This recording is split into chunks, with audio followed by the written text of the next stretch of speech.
नमस्कार दोस्तों, ये विपिन जी हैं, झारखंड के रहने वाले हैं और ज़रा हम इन्हीं से सुनते हैं। हमने इनके फुल माउथ इम्प्लांट लगाया है।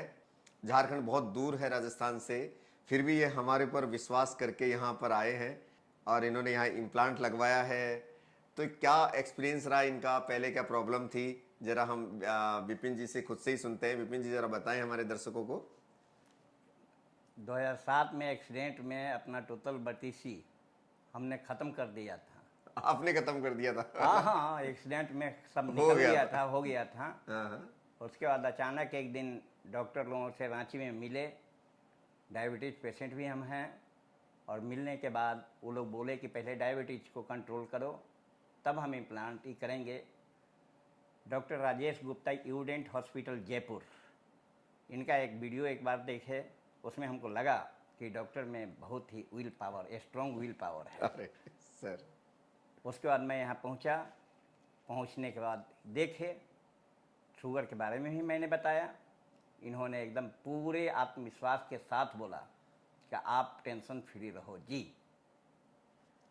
उसके बाद इम्प्लांट लगा है और अभी तो हम सब खाना पीना अच्छा से खा रहे हैं। सर बोले भी हैं कि 25 साल के लिए बेफिक्र रहो जी। अब इसके बाद देखते हैं। बस सर का आशीर्वाद। नमस्कार।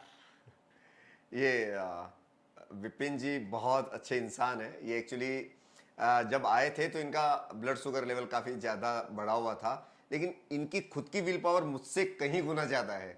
कई बार नहीं होता है, डॉक्टर भी कहता है सर एक बार देख लीजिए, क्योंकि इनका हल्का सा ब्लीडिंग का प्रॉब्लम हुआ था, क्योंकि इनकी जो वेस्कुलराइजेशन था वो बहुत ज़्यादा था। तो जैसे ही फ्लेट हटाया तो उजिंग थी, शायद ऑपरेशन के बाद हल्का सा ब्लीड हुआ था। तो ये बिल्कुल नहीं घबराए, इन्होंने मुझे अरे डॉक्टर साहब आप तो बिल्कुल कोई दिक्कत नहीं है, मैं मैनेज कर लूँगा। तो इस तरह से फिर डॉक्टर को भी हिम्मत मिलती है। जब पेशेंट इतना स्ट्रांग मिल जाता है ना, तो फिर काम करने का मज़ा भी आता है। एक होता है कि हम थोड़ा सा ब्लेड भी लगा रहे हैं तो पेशेंट ओ ये क्या कर रहे हो, नहीं ऐसा डरा, मतलब जो एक्स्ट्रा डर होता है वो थोड़ा डॉक्टर को काम करने के लिए रोकता है कि यार अब क्या करें। तो वो बहुत संभल संभल के काम करता है ना। और एक कॉन्फिडेंट, जब मरीज ही इतना कॉन्फिडेंस में हो तो डॉक्टर को भी मजा आता है। तो ये काफी ब्रेव हैं। अभी इनके देखो, आपके शायद स्पाइनल इंजरी, हाँ, ये फाइनल इंजरी ये तो देखिए, है आप ही। देखिए आप, पैर भी 19 टुकड़ा है। तो ये देखिए आप, इनका लेग्स भी पूरी तरह से टूटा हुआ है। उसके बाद भी ये यहाँ आए हैं इतनी दूर और इन्होंने इतना काम करवाया है। अच्छा, तो आप हमारे दर्शकों को ये बताएंगे कि जैसे इम्प्लांट में लोग बहुत डरते हैं कि पता नहीं, सर आपका तो कॉन्फिडेंस लेवल ही बहुत ज़्यादा है, लेकिन लोगों का डर है कि यार इम्प्लांट करवा रहे हैं तो नहीं, हमको डर नहीं है सर। नहीं, तो आपको कैसा, आपको तो नहीं है लेकिन आपको कैसा फील हुआ इम्प्लांट कराते वक्त? फील तो कुछ क्या, हल्का सा वो और एनेस्थीसिया, लोकल एनेस्थीसिया दिए, उसका बाद शून्य हो गया। दर्द नहीं के बराबर हुआ, माने हुआ ही नहीं। हाँ। फिर इम्प्लांट डला। फिर और दोस्तों, इनके साथ एक प्रॉब्लम और थी, डायबिटीज़ थे, हाइपरटेंसिव भी है। हाइपरटेंसिव की वजह से इनको थोड़ा ब्लीडिंग प्रॉब्लम भी हुआ। लेकिन चूंकि हमारा ओटी इतना वेल इक्विप्ड है कि जब हम सर्जरी करते हैं तो हमारा पूरा बीपी की मॉनिटरिंग होती रहती है, हम शुगर लेवल भी बीच बीच में चेक करते रहते हैं, तो किसी तरह की पेशेंट को तकलीफ नहीं होने देते। जैसे ही अगर मान लो बीपी ऊपर नीचे होता है तो ड्रग्स होती हैं हमारे पास, इमरजेंसी ड्रग्स होती हैं, उनको देके हम वापस बीपी को मेंटेन रखते हैं, मैनेज कर लेते हैं। और ज़रूरत पड़ने पर हमारे पास एनेस्थेटिस्ट भी होता है, जनरल फिजिशियन भी होता है, तो सारा ऑन कॉल रहते हैं सभी लोग। तो सर्जरी में इस तरह के कोई तकलीफ हम मरीज को आने भी नहीं देते। तो अभी आपको दांत लगने के बाद अब आपको कैसा फील आ रहा है कि ऐसा फर्स्ट क्लास लग रहा है सर। जैसे आपको वहां बताया गया था कि दांत लग ही नहीं पाएंगे, आपके शुगर है, और हड्डी भी इनकी दोस्तों दूसरा चैलेंजिंग था, इनका ऊपर का जो जबड़ा था उसमें हड्डी बहुत कमजोर थी। हम जब इम्प्लांट डाल रहे थे तो आप मान के चलिए ऐसे लग रहा था जैसे हाथों से इम्प्लांट डाल रहे हैं, मतलब ड्रिल की भी जरूरत नहीं पड़ रही थी, इतनी सॉफ्ट बोन थी। फिर हमने उसको हमने प्रोटोकॉल इमीडिएट चेंज किया कि भाई आपका जो फिक्स करने वाले थे अभी, तो अभी हम आपको थोड़ा रिमूवेबल दे देते हैं 2 या 3 महीने के लिए, और नीचे का जो था वो हमने फिक्स कर दिया था। और आज इनके हमने ऊपर का भी फिक्स कर दिया है और नीचे का भी इनका फिक्स कर दिया है। तो और ये पूरी तरह खाना खा रहे हैं। लेकिन इम्प्लांट लगने के बाद आपको शायद एक दिन भी बिना खाने के नहीं रहे आप शायद। हाँ, इम्प्लांट लगने के बाद खाना आपका शुरू कर दिया था आपने, शुरू कर आपका दिया। 3 जी, महीने जी। भी आपका खाना शुरू जी, रहा जी, था, जी, जी, जी। है ना। कई बार ऐसा होता है ना कि 3-4 महीने तक क्या खाएंगे, क्या कैसे रहेंगे, ऐसा नहीं है।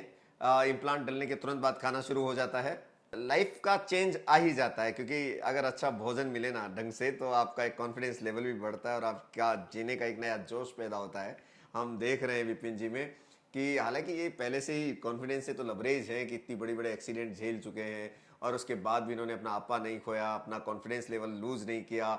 झारखंड में अगर दांत नहीं लग रहे हैं तो इन्होंने यहाँ सर्च कर लिया, टांगों में बिल्कुल इंजरी हो रखी है, इवन इनकी स्पाइनल कॉर्ड इंजरी भी है, उसके बाद भी ये इतनी दूर सफ़र करके यहाँ इम्प्लांट लगवाने आए हैं। सैल्यूट करता हूँ मैं इनको कि ये इतना कॉन्फिडेंस लेवल हर इंसान में होना चाहिए, क्योंकि समस्याएं तो जीवन में आती है जाती है दोस्तों, लेकिन समस्याओं से मुकाबला करने वाला ही इंसान कहलाता है, कि वो डिफिट नहीं खाता। अगर समस्याओं के साथ आप जूझोगे, लड़ोगे, तभी तो दूर होंगी। और अगर ये हार मान बैठते कि यार ठीक है मेरे दांत नहीं लग रहे हैं, चलो चलने दो, कोई बात नहीं, मेरी जिंदगी बच गई और ये मैं थोड़ा बहुत चल पा रहा हूँ, चलो मैं जैसे तैसे खाना खा लूंगा, तो इनका मतलब जीते तो सही ही, लेकिन वो जीने में कोई जीना नहीं है कि आप जैसा मोटा गस्सा कुछ कुछ भी जो है आपको सोच समझ के खाना पड़ रहा है, आपकी मन की इच्छाएं बहुत सारी चीज़ों को खाने की हो रही है, लेकिन आप दांत के कारण खाना नहीं खा पा रहे हैं, तो आपको मन को दबा रहे हैं उस चीज़ को। अब इनको ऐसा नहीं करना पड़ेगा, ये जो चाहें वो खा सकते हैं, जैसे चाहें वैसे खा सकते हैं और अपनी ज़िंदगी को आराम से जी सकते हैं। और जब ये खाएंगे तो इनकी तंदुरुस्ती भी बढ़ेगी, इनका न्यूट्रिशन जाएगा इनके शरीर के अंदर, तो ये बाकी जो चीज़ें हैं, जो बॉडी के अंदर जो चीज़ें और दूसरी चीज बीमारियां हैं, वो भी कंट्रोल में आएगी और इनको एक नई एनर्जी मिलेगी। तो अभी हमारे दर्शकों से आप अपना क्या कहना चाहते हैं यूडेंट के बारे में? यही कहना चाह रहे हैं कि अगर किसी को भी ऐसी परेशानी हो, मेरी पत्नी फल वगैरह ग्राइंडर में पीस करके दिया करती थी, और उस चम्मच से हम कैसे कैसे खाते थे। अभी सेब, एप्पल, नाशपाती वगैरह वगैरह जो भी फल है वो टुकड़ा करके खा रहे हैं, जैसे पहले खाते थे नेचुरल दांत में। और सैल्यूट मेरा क्या, सैल्यूट तो डॉक्टर साहब का होना चाहिए। ना ही नहीं, हाथ मिलाते हैं, सैल्यूट तो इनका होना चाहिए, इनके विल पावर का सैल्यूट होना चाहिए। सैल्यूट सब आप लोगों का भी है, इनका भी है, जो आप सुन रहे हैं आप लोगों को भी सैल्यूट है कि आप सुन रहे हैं हमें, और आप इसको फॉलो करेंगे, आप लोगों को बताएंगे कि हाँ दांत लगाने चाहिए, और बिना दांतों के आप अपनी ज़िंदगी को यूँ ख़राब ना कीजिए कि आप खा ही नहीं पा रहे हो। कहीं भी लगाओ, मेरा कहने का मतलब ये भी कतई ही नहीं है कि आप यूडेंट पर ही आकर के लगाओ, जहां भी अगर लग पा रहे हैं तो लगवाइए ज़रूर, क्योंकि आपको नहीं पता है, तुलनात्मक स्टडी आपको नहीं पता है कि बिना दांत के और दांत लगाने के बाद ज़िंदगी में कितना चेंज आता है। क्योंकि आप सोचते हैं ना, आपके बुजुर्गों के दांत नहीं है तो आप ये सोच रहे हो कि कोई बात नहीं, कुछ तो खा ही रहे हैं, ऐसा नहीं है। जब दांत लग जाएंगे तो उनकी लाइफ एक्चुअल बढ़ जाएगी, क्योंकि उनको न्यूट्रिशन मिलेगा। आपको पता ही नहीं होता कि यार अगर ये खाना नहीं खा पा रहे तो इनके शरीर में और कितने कितने और दूसरे विकार पैदा होते जाएंगे। जब आपको भोजन ही नहीं मिलेगा तो शरीर को चाहिए भाई, एनर्जी तो चाहिए ना कहीं से। तो जब अच्छा भोजन नहीं मिलेगा, ग्राइंड करा हुआ भोजन नहीं मिलेगा, तो आंतें कैसे पचाएगी, राइट? तो इसलिए आप अगर आपके आसपास आपके बुजुर्ग अगर बिना दांत के हैं और खाना खाने में उनको तकलीफ हो रही है, तो ये आपकी जिम्मेदारी बनती है कि उनको किसी भी नियर बाई अच्छे डेंटिस्ट के पास ले जाएं और उनके दांत जरूर लगवाएं, ताकि वो अपना जीवन अच्छे से जी पाएं। और इसी तरह विपिन जी की तरह, तो अब आप अपना ध्यान रखिए, खुश रहिए, फिर मिलेंगे किसी नए केस के साथ। जब तक आपसे विदा लेते हैं, धन्यवाद। जयपुर यू डेंट है तो ये स्माइल है, डॉक्टर राजेश गुप्ता हैं तो ये स्माइल है। Thank you so much.